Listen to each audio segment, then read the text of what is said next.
Good morning, sir. Greetings and welcome to Rotary E-Club Bangalore 3190. And thanks for your time and I'm being the speaker for this week. Today, can we share a few things about training, the needs of training? Can we start, sir? Morning, Asha. Nice to meet you. Great, Asha. Thank you very much. First of all, greetings to the members of the E-Club.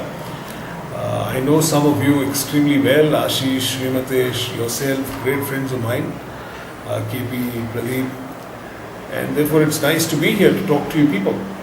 Thank you, sir. Okay, sir. I have a few questions for you. Sure. Why did you get into training? That's my first question. And what made you choose training as a profession? Because I heard you were in advertisement earlier. That's So, right. what made you move into this? Well, I have been in the business of advertising for a long time. And 20 plus years actually. And I worked in Mumbai, Hyderabad, Delhi. I worked on some great brands. I had the opportunity of me and my team working on some fantastic brands, some very successful brands. Brands like ICICI Bank, brands like Bank of Baroda, brands like Zanduban. That was much before the Munni made it extremely famous. And after spending a considerable amount of time in advertising, building brands, at some point of time I thought it was a good idea to get involved in the business of building people.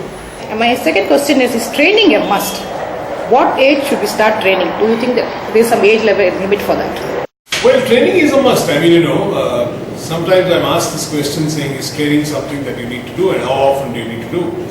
And I keep saying people, well, if you have a bath every day, if you want to eat breakfast every day, the same thing about learning. More than training, I think it's a question of being a learner. You need to be a lifelong learner. You need to adopt learning as a thought process for the whole of your life. Because I keep joking with people saying, the day you think that you know everything there is to know about anything, then contact me and I'll send you God's SMS number. And you can send him an SMS saying, alright, beam me up, there's nothing left on this earth for me to live for. So, learning is something that you actually get into on a lifelong basis. And if you want to keep learning, then one of the ways to keep doing that is, of course, going and attending a formal training program. You could well do that in terms of meeting people, reading a book, getting onto the net, researching a particular subject. But learning is something which is a lifelong thought. That is something that we can't get away with. So my third question is, do you think training is it's one time, or do you think that we need to have continuously attending that? Do you need to have that? You see, there are basically 2 or 3 different kinds of training that can take place. One is, of course, an intervention. See, training really is in 3 broad areas. One is in the area of knowledge. Okay? And therefore, knowledge would mean that you need to learn something new about a new subject. So you go and learn about a particular subject. It could be you want to learn about Excel, you want to learn how to use PowerPoint, you want to learn, some new subject completely. The second aspect of training is in the area of skills. You've been promoted or you've just moved up in terms of your job, you now need to learn how to negotiate, so you need negotiation skills, or you need presentation skills, or you need communication skills. That's the second part of training. And the third is the business of attitude. Okay? So you need to now, whatever be the level that you are at, you may be a very young person, you may be a very old person, it doesn't really matter.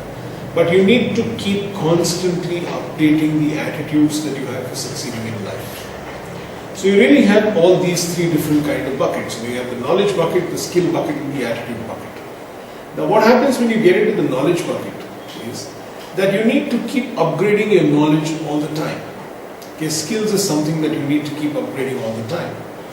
Now what happens with knowledge and skills is that you can actually go and attend a 1-day or a 2-day program or a 3-day program or a 3-month program and things like that and pick up the knowledge that you want, the skills that you want.